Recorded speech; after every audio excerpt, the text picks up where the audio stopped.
இந்த வரலாற்று சிறப்புமிக்க சந்திப்பை பற்றி பேசுவதற்காக மூத்த பத்திரிகையாளர் திரு கோலாகல ஸ்ரீனிவாஸ் அவர்கள் தந்தி டிவியோடு இணைந்திருக்கிறார். ஸ்ரீனிவாஸ் சார், வணக்கம்.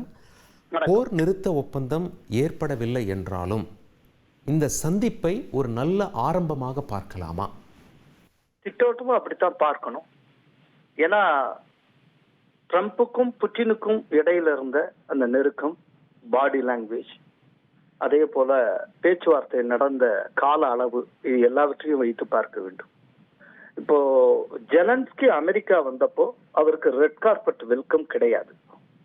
ஆனால் புட்டினுக்கு ரெட் கார்பெட் வெல்கம் தரப்பட்டது.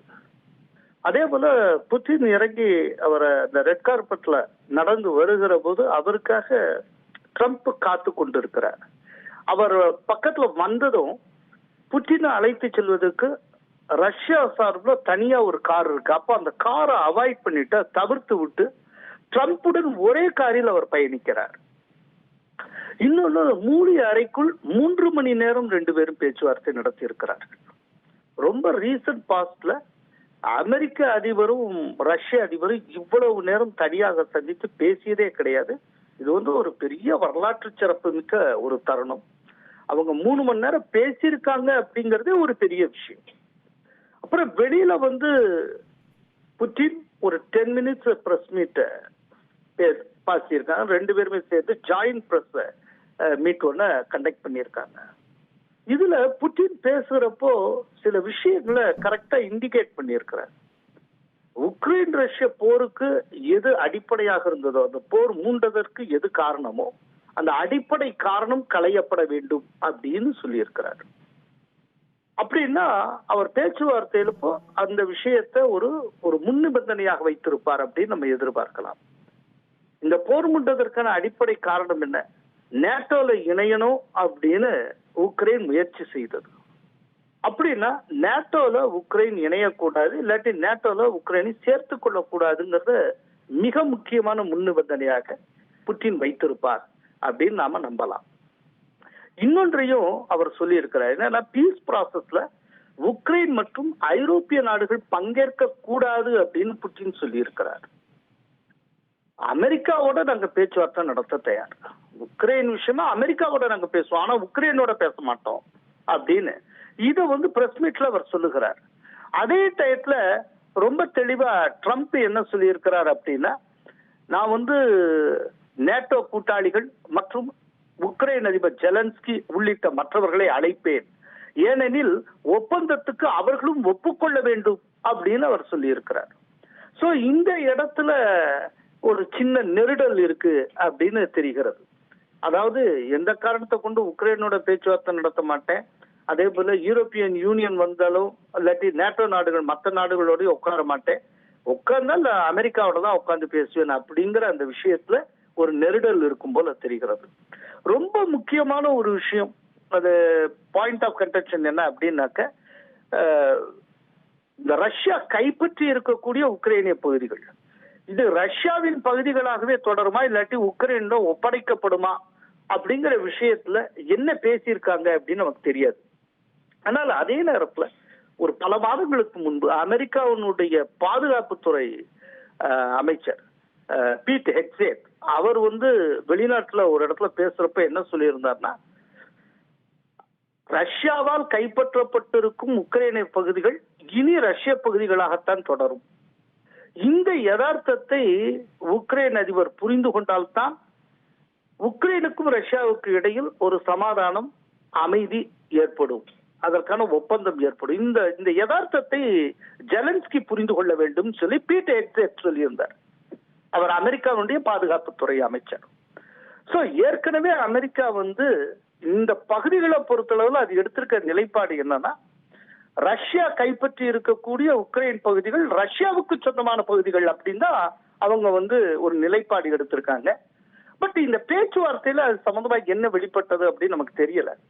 ஏன்னா பிரஸ் மீட்டே வெறும் 10 மினிட்ஸ் தான் நடந்திருக்கு. அதுக்கப்புறம் தொடர்ந்து பிரஸ் மீட்ல அவங்க கேள்வி கேட்கறப்ப அதை தவிர்த்துட்டு அவங்க கிளம்பி போயிட்டாங்க. பட் 3 மணி நேரம் 2 அதிபர்கள் சந்தித்து பேசியிருக்கிறார்கள் என்பதே ரொம்ப பெரிய விஷயம். அதுக்கப்புறம் இந்த பிரஸ் மீட்ல ட்ரம்ப் ஒன்னு சொல்றாரு, மிக விரைவில் மீண்டும் சந்திப்பேன் உங்களை அப்படின்னு புட்டினை பார்த்து சொல்றப்போ புட்டின் டக்குன்னு இங்கிலீஷ்ல சொல்றாரு, நெக்ஸ்ட் டைம் இன் மாஸ்கோ அப்படிங்கிறார். சோ மாஸ்கோல சந்திப்பு, அடுத்த சந்திப்பு இருக்கும். ஏன்னா இந்த சந்திப்பு அலாஸ்காங்கிறதுக்கு ஒரு பெரிய வரலாற்று தொடர்பு உண்டு ரஷ்யாவோட.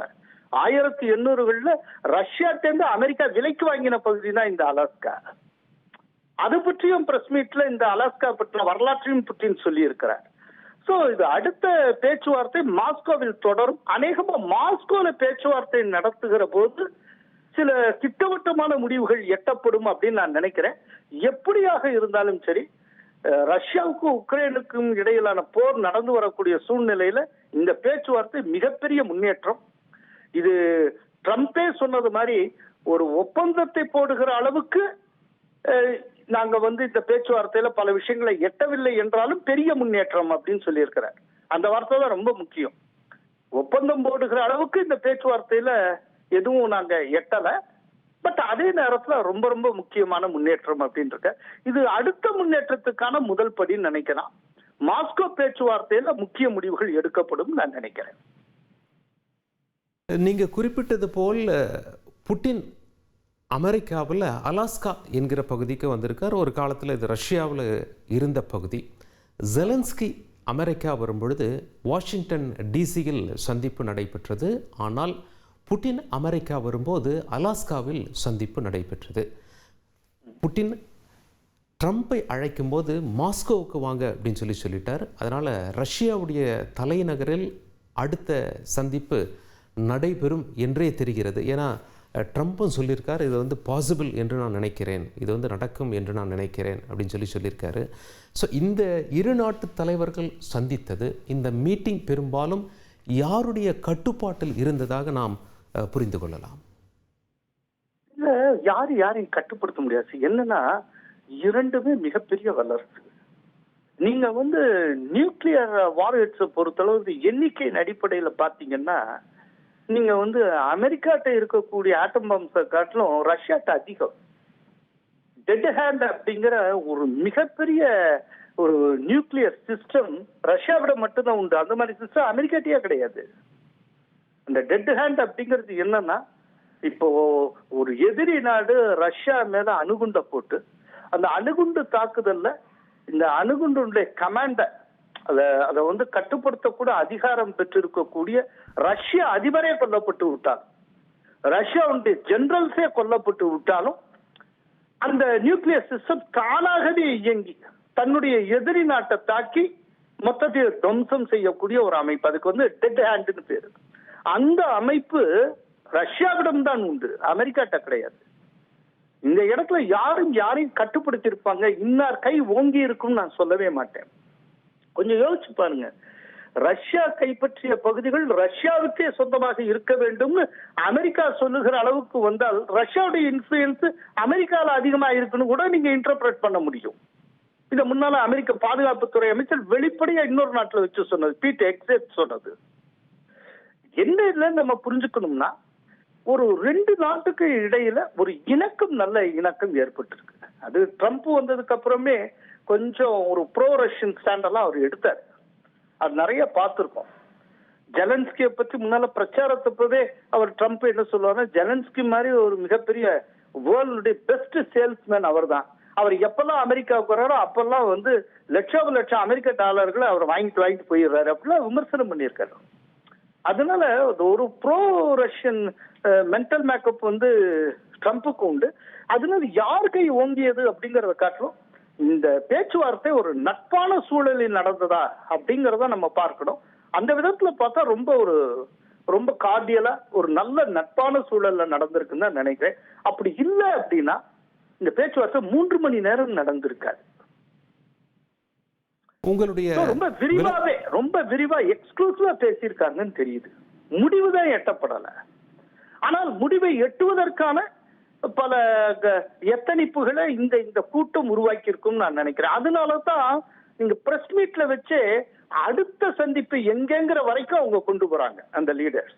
இல்லாட்டி அதுவே வந்திருக்காது. உங்களுடைய விரிவான தகவல்களுக்கு நன்றி திரு கோலாகல ஸ்ரீனிவாஸ்.